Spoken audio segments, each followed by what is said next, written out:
മുല്ലപ്പെരിയാർ അണക്കെട്ടിനെക്കുറിച്ച് ഭയപ്പെടുത്തുന്ന തരത്തിൽ സോഷ്യൽ മീഡിയയിൽ പ്രചരണം നടക്കുന്നുവെന്ന് ഇടുക്കി കളക്ടർ. ജനങ്ങളെ ഭയപ്പെടുത്തുന്ന തരത്തിൽ സോഷ്യൽ മീഡിയയിൽ വ്യാപക പ്രചരണം നടക്കുന്ന സാഹചര്യത്തിലാണ് വസ്തുതകൾ വ്യക്തമാക്കുന്നതെന്നും കളക്ടർ പറഞ്ഞു. സോഷ്യൽ മീഡിയ ശരിയായ രീതിയിൽ ഉപയോഗിക്കാൻ ശ്രമിക്കണമെന്നും കളക്ടർ പറഞ്ഞു.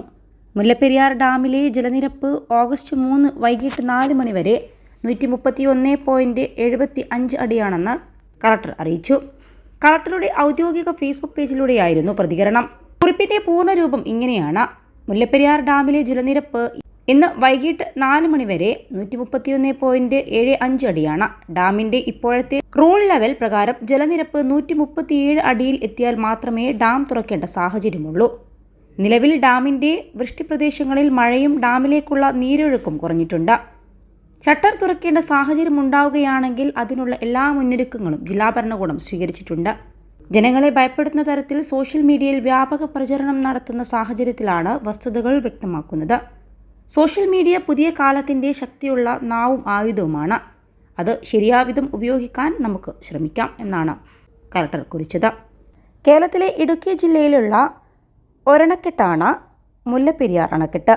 പീരുമേട് താലൂക്കിൽ കുമിളി ഗ്രാമപഞ്ചായത്ത് പ്രദേശത്താണ് ഈ അണക്കെട്ട് സ്ഥിതി ചെയ്യുന്നത്. ഈ പഞ്ചായത്തിലെ തമിഴ്നാട് അതിർത്തിയിലെ ശിവഗിരി മലകളിൽ നിന്ന് ഉത്ഭവിക്കുന്ന വിവിധ പോഷക നദികൾ ചേർന്നുണ്ടാകുന്ന മുല്ലപ്പെരിയാർ പെരിയാർ നദിയായി അറിയപ്പെടുന്നു. മുല്ലപ്പെരിയാർ നദിക്ക് കുറുകെ പണിതു തീർക്കുന്ന അണക്കെട്ടാണ് മുല്ലപ്പെരിയാർ അണക്കെട്ട്. തേക്കടിയിലെ പെരിയാർ വന്യജീവി സങ്കേതം ഈ അണക്കെട്ടിന്റെ ജലസംഭരണിക്ക് ചുറ്റുമായി സ്ഥിതി ചെയ്യുന്നു. മുല്ലപ്പെരിയാർ അണക്കെട്ടിൽ ശേഖരിക്കപ്പെട്ടിരിക്കുന്ന നിശ്ചിത അളവ് വെള്ളം തമിഴ്നാട്ടിൽ ജലസേചനത്തിനും വൈദ്യുതി നിർമ്മാണത്തിനുമാണ് ഉപയോഗിക്കുന്നത്.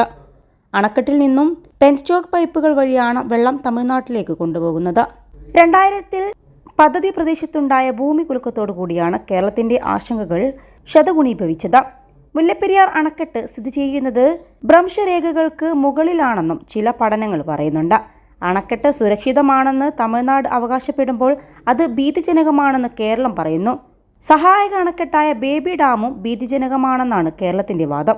എന്നാൽ അണക്കെട്ട് 1922-ലും 1965-ലും സിമന്റ് ഉപയോഗിച്ച് ബലപ്പെടുത്തിയെന്നും ഭയപ്പെടാനൊന്നുമില്ലെന്നും തമിഴ്നാടിന്റെ മുഖ്യ എഞ്ചിനീയർ പറയുമ്പോൾ സിമന്റ് പഴയ സുർക്കിക്കൂട്ടിൽ വേണ്ടത്ര ചേരില്ലെന്നും കേരളത്തിലെ വിദഗ്ധർ പറയുന്നുണ്ട്. അതേസമയം സോഷ്യൽ മീഡിയയിലൂടെ നിരവധി സുരക്ഷാ പ്രശ്നങ്ങളും പറഞ്ഞുകൊണ്ട് ആളുകൾ രംഗത്ത് വരുന്നുണ്ട്. മുല്ലപ്പെരിയാർ അണക്കെട്ടിന് 127 വർഷത്തെ പഴക്കമുണ്ട്. ഒരു അണക്കെട്ടിന്റെ കാലാവധി 50 വർഷമാണ്.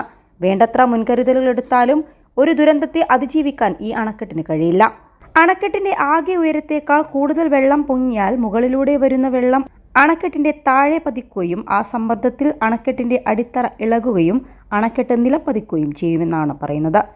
ഇതുകൂടാതെ അണക്കെട്ടിന്റെ അടിഭാഗം ഇളകി മറിയുകയും നിരങ്ങി മാറുകയും ചെയ്യാം. പെട്ടെന്നുണ്ടായ പ്രളയജലത്തിൽ മധ്യപ്രദേശിലെ ഡിഗ്ര അണക്കെട്ട് ഇപ്രകാരമാണ് നിലംപതിച്ചത്.